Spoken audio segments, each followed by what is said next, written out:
To me, that word is music to my ears. I've made my whole career buying assets that other people consider uninvestable. So before we jump into what is making billionaire investor Howard Marks's ear perk up, do you know what's music to my ears? It's the sweet, sweet sound of you smashing the like button. So go ahead and be my DJ for a second. Alright, now let's talk about what's caught Howard Marks's attention. But you talked about how it's challenging for China. Yes. It's attempting something that's so difficult. Why Yes. isn't China a value trap? Why is it still, full of value? Well, I think because first of all, it has great potential. I mentioned before that the U.S. situation is doing well, but high priced. The Chinese situation has fundamental questions, but it's bargain priced.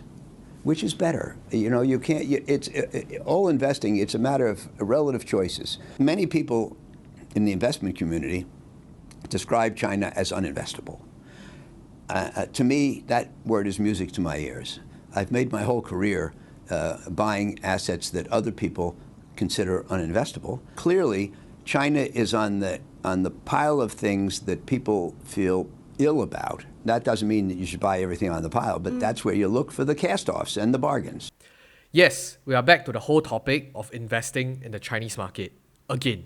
So before you jump to your own conclusions, let me try to give you some contextual understanding here. Yes, this clip was from a recent interview from Bloomberg TV that garnered more than 100,000 views. That said, this is actually not the first time Marks has expressed his interest in the Chinese market per se. So earlier this year, during the June period, he also publicly talked about the China market on Bloomberg TV and on a podcast with Norgus Bank Investment Management. Heck, you can even drag it to as early as March of 2022, and he was already talking about the potential opportunities in the Chinese market on the Investors Podcast Network. And so in the last 6 months or so, we've seen people say China is not investable. That's the word, uninvestable. If nothing else, it introduces the possibility that China is cheap. By definition, nothing that people describe as uninvestable can be borne aloft on the winds of adoration. So I think you get my point here. He's pretty much interested in the Chinese market for quite some time now. If you're interested in Chinese-related stocks, you can try investing and trading with Mumu. And they offer lifetime zero commission for trading US stocks and 30 days commission free for trading Hong Kong stocks. And they also support trading of A-shares counterparts. And I also have good news for you. Mumu is now offering a limited time sign-up promotion. Don't miss out the opportunity to enjoy a starter kit worth up to 2,266 Singapore dollars. More about that later on. So have you ever wondered what would your investment look like if you actually committed to a recurring investment since 3 years ago? For example, putting in a rough figure of $50 per week in an ETF tracking the S&P 500 from December of 2021 until today, 3 years later, and your portfolio size grows to over $10,000 with a rate of return of roughly 33%. And if you want to test it out yourself, you can just go into Mumu's app, Accounts, RSP, and RSP Calculator. And I've started my own $50 per week RSP on Mumu, so as the US market continues to trend higher, I continue to stay invested and keep buying. And this is the beauty of dollar cost averaging. Now, new users can earn up to $2,266 worth of welcome rewards. And this includes an up to 6.8% per annum return for up to 30 days on your first $50,000 invested with Mumu's Cash Plus. So at the lowest tier, you can deposit a minimum of 3,000 Singapore dollars and complete 3 buy trades. And you'll get 0.1 Tesla shares worth 47 Singapore dollars plus an additional $20 cash coupon exclusive reward when you sign up using my link below. Also, we have something special this Christmas. You'll get an entry ticket to the Christmas giveaway lucky draw, which will commence from 25th of December to 5th of January, where you will have a chance to win a maximum of $1,500 worth of trading cash coupon. And for those of you with more capital, you can look towards the upgraded rewards of up to 1 Tesla share that is worth 467 Singapore dollars. So this campaign will end in January, so you wouldn't want to miss this out. Link will be in the description. And thank you Mumu for sponsoring this video. So Howard Marks is the co-founder of Oaktree Capital Management, the largest investor in distressed securities and high-yield bonds worldwide. Oaktree currently manages approximately $180 billion in assets, and it doesn't take a genius to understand Howard Marks' obsession with the Chinese market today. Clearly, most of the asset classes in the world are going to the moon, whereas Chinese assets remain beaten down and stuck in a bear market for close to 4 years now. If I can summarize his investment philosophy in 4 sentences, I would quote from one of his memo. It's not what you buy, it's what you pay for it. A great company at an exorbitant price is a poor investment, but a mediocre company bought for a bargain price can be a great investment. The most important single element in shaping investment risk is the price at which the investment is acquired. And lastly, high prices imply high risk and low prices imply low risk. So this school of thought from Howard Marks slightly deviate from the modern Buffett methodology for wanting to buy a wonderful company at a fair price rather than a fair company at a wonderful price. However, that's not the main point of this video, but just keep the nuances in mind. Now, let's focus our attention back to the Chinese stock market. So I think the common consensus now amongst the Chinese bulls are that, oh, we're currently in a bear market.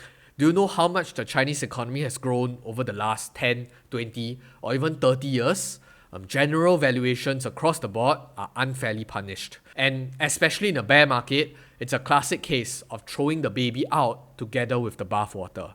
Investors are pessimistic, just buy into fear, and you'll probably do okay. So does this pitch sound familiar? And I must say, everything sounds pretty logical. However, let me put forward a different point of view. So this post from Eugene, the founder of Vision Capital, says it all. Chinese stocks have not kept pace with economic growth, and they are merely following the long-term fundamentals, which is earnings. So when benchmarking the MSCI China Index returns alongside the earnings, they have basically went nowhere for the past 14 years. So do you think that's a fair analysis? Personally, I think it is. If Chinese companies are unable to convert the growth in the economy into real tangible value, which is earnings to shareholders, then I think they deserve to trade at lousy valuations. And a very popular Chinese stock example that many people like to cite, especially on social media, is Alibaba. So Exhibit A. Baba looks cheap in all metrics. Forward PE 9 times. PEG ratio 0.58. Price to book 1.6 times. However, if you invested in the stock since its IPO, you're still down 6% today after 10 freaking years. So cheap trash is still trash. That sounds about right. But when I went ahead to check their numbers, since 2015 until today, Alibaba has 12x their revenue, from 76 billion renminbi to 961 billion. 7x their gross profit, from 52 billion to 367 billion. 6x their operating income, from 23 billion to 132 billion. But I guess, since the stock price is not going up, the business must suck. That said, however, Alibaba definitely have their own host of challenges. So if you look at how they've performed over the last 3 years, revenue has stagnated, they're having trouble keeping up with their competition, and they're experiencing headwinds from multiple fronts and going through a tough leadership transition. Hence, the depressed valuation. So I believe the author of the post have his own merit and assumption, but I think investors are not stupid, so I'll stop the discussion here and let you decide. I must, however, put a very big caveat here. I'm not insinuating whether Alibaba is a buy or sell here today, but I do have a vested interest in the company, and hence, my personal view will be biased. So Alibaba aside, here's the million-dollar question. What's scarier, a haunted house or the Chinese stock market right now? Honestly, investors are fearful, and for good reasons. So you have got your geopolitical drama, your China's demographic collapse, the property bubble that everyone's calling the Lehman moment, politics-driven crackdowns, and uncertainty, and the list goes on. So what should you do as a prospective or even an existing Chinese shareholder? Well, here's the bottom line. If you're uncomfortable, then don't bother and just stay away from Chinese stocks. So nobody is putting a gun to your head, but if your bum is itchy because you see legends like Howard Marks and even David Tepper talking about how juicy this potential investment opportunity is, then go for it, but make sure your sizing matches your risk appetite. Now, I can't tell you what to do, but here's what I'm personally doing. So I have an allocation of roughly 70% to Chinese stocks today. And yeah, I think my biasness cannot be more obvious. So here are my 2 cents. So regardless of whether you are in a bull market or bear market, what geography you are investing in, I believe there are fundamental principles undergirding investing. For one, I think that the market is a voting machine in the short run and a weighing machine in the long run. So we want to focus on buying good, strong businesses, those that can weather any storms ahead and can continue growing and generate good earnings and cash flow, and preferably trading at undemanding valuations. Naturally, in a bear market, the last condition is quite easy to fulfill, because I believe even bears of China today wouldn't argue that you shouldn't invest in them because they're expensive, but more so of the other risks that are involved and associated with the investment stated earlier. And since we are talking about investing in a market with a high level of perceived risk, I want to make sure to only invest in profitable, strong companies. So now, let's take a look at the historical performance of the other 3 companies in the portfolio apart from Alibaba, which was mentioned earlier. First, we have Tencent. So this is the growth trajectory of their revenue, operating cash flow, and free cash flow per share over the past 10 years.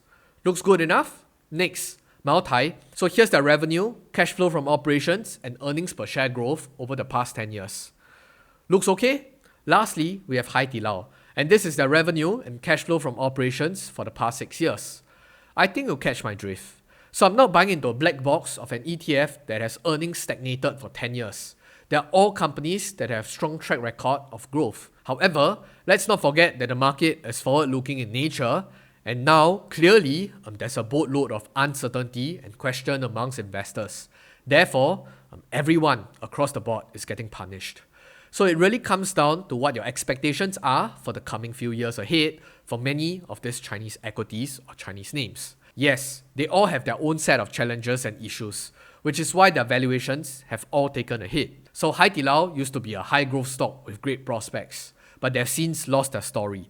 Maotai used to have an insatiable demand, positioned as a luxury product, but that has waned off. Tencent used to be unbeatable, but the crackdown on their gaming division and the competition from newer tech companies have taken a toll on their core business. And of course, Alibaba is still managing intense competition and a messy leadership transition. Fundamentally, I do think that they're still great businesses operating in a rather challenging environment. That said, I do still believe that these companies are able to weather the storm and can continue to grow their revenue, their profits, their free cash flow over the long term. That's why I see this drawdown as an opportunity. So focus on the bottom line earnings growth, and I think the rest will take care of itself in the long term. So I put my money where my mouth is at, and hence my portfolio allocation. With that, I'll see you in the next video, but more importantly and hopefully, I'll see you guys on the moon. Goodbye.